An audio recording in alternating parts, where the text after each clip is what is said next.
Hello guys देखें এটা হলো হাফলং এর রাস্তা কি প্রচুর পরিমাণে স্পিডে পানি পড়তেছে পাহাড় থেকে রাস্তা ভাঙে একবারে খাল বানিয়ে ফেলেছে। আমরা তো গাড়ি নিয়ে এখানে ফাইসা পড়ছি। আপনাদের কাছে একটাই অনুরোধ, আপনারা কিন্তু হাফলং এর রাস্তায় মনে বলে গাড়ি নিয়ে আসবেন না, একটা আপনাদের কাছে অনুরোধ। দেশ ও বিদেশে যে যেখান থেকে দেখতেছেন ভিডিওটা বেশি বেশি করে শেয়ার করে দিন, প্রত্যেকটা ড্রাইভারের কাছে পৌঁছায় দিন, যাতে আপনারা এই রাস্তায় যাতে না হেন প্রত্যেকটা ড্রাইভারের কাছে পৌঁছায় দিন, বেশি বেশি করে শেয়ার করে দিন। তো গাইস ড্রাইভারি কামের মধ্যে পয়সা আছে, অনেক পয়সা আছে, কিন্তু জীবনের রিস্ক নিয়ে জীবনের ঝুঁকি নিয়ে গাড়ি চালাইতে হয়। এরকম করে পাহাড়ের মধ্যে আমরা ফাইসা পড়ছি, মানে প্রচুর পরিমাণে বৃষ্টি পড়তেছে, বৃষ্টি পড়ে রাস্তা তো খাল বানিয়ে ফেলাইছে। আমরা মানে যে পার হয়ে যাবো, ওই পার হয়ে যাওয়াটা মানে খুব একটা রিক্সে পরে দেখেন সব গাড়ি লাইনে দাঁড়িয়ে আছে, একটাও যাইতে পারতেছে না। দিলাম তেল আমাকে মুন্সি ভাই খুবই টেনশনে পড়ছে, মানে মুন্সি ভাই পাঠিয়ে ফোন করতেছে যে মাল পৌঁছাই দিলা না কা। অথচ আমরা কিন্তু জামে ফাইসা রয়েছি, পাঠিয়ে দেখতেছে অলরেডি আমরা ভিডিও কইরা পাঠিয়ে পাঠাই দিচ্ছি। দেখো আমরা কীরকম জামে ফাইসা গেছি আর ফাইসা পড়ছি।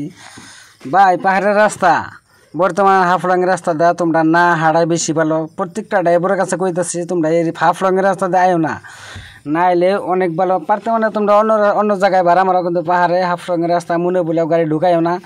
খুব একটা এই দেহ পাহাড় থেকে পানি পড়ে ডাইরেক্ট খাল হয়ে আইতেছে, এমন প্রচুর পরিমাণে। সকাল তো আরও স্পিডে মানে পানি পড়ছে, পানি পড়ে মানে রাস্তা তো ব্লক ডাইরেক্ট ভেঙে গেছে গা, আমরা পার হইতে পারতেছি না। তো আজকে 3 দিন ধরে জামে ফাইসা রয়েছি। 3 দিনের মধ্যে এখানে একটা খাওয়া দাওয়া তো কিচ্ছু নাই ভাই। খাওয়া দাওয়ার মধ্যে এখানে একটা দোকান আছে, দোকানটার মধ্যে অনলি বিস্কুট পাওয়া যায়। সেই বিস্কুট খাই রয়েছি আমরা 3 দিন ধরে।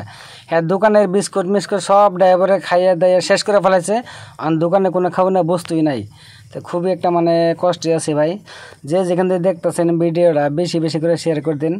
এই যেগুলো দিন সব আমাদের গাড়ি, বিশেষ করে পশ্চিমবঙ্গ থেকে যেগুলো গাড়ি আসতেছেন, আপনারা মনে মনে ভাবতেছেন যে আপনি হাফলংয়ের রাস্তাতে যাবো, আপনার কাছে একটা অনুরোধ, দেখেন কি তাহলে মানে পানি পড়তেছে, পাহাড়ে পানি এরকম করে যদি পড়ে রাস্তা কি আর ঠিক থাকে হারে। তা আপনাকে একটা কথাই অনুরোধ যে আপনারা এই হাফলংয়ের রাস্তা দিয়ে যেন গাড়ি ঢুকান না, ঢুকালে কিন্তু ভাই ফাইসা পারবেন না, গাড়ি ঘুরাই যা হবেন না গাড়ি পার হবেন। এই অবস্থা চলতেছে বর্তমানে হাফলংয়ের রাস্তায়, আসেন না আপনার।